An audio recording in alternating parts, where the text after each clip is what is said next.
sensació que és veritat que hem de pensar alguna cosa que s'adeqüi bé a Peralada, no? Al festival de Peralada, en el lloc,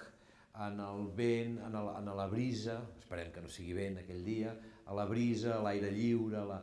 els inconvenients que molt més tècnics musicals, segur que molt més que per la sonografia, com trobar la manera que vagin lleugerament a favor, no? Com trobar la manera de dir hem fet un tipus d'obra, hem fet un tipus de proposta, hem fet un tipus com els actors,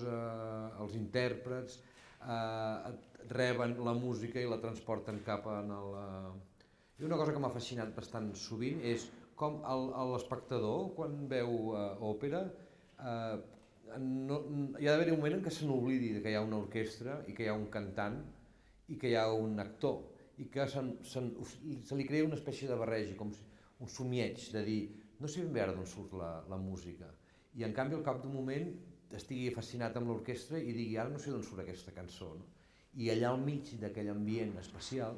de Peralada tinc la sensació de que podríem... Ho facilitarà, ho pot facilitar, podem anar-ho a buscar. Aquesta sensació de que amb una òpera com La flauta màgica, amb que la naturalesa,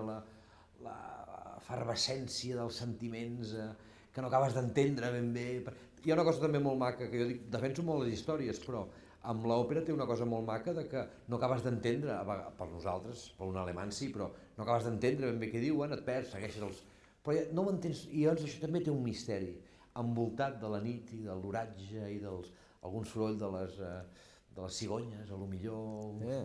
algun soroll que et distreu un moment per després poder tornar a entrar, no? Trobo que aquesta petita sensació d'imperfecció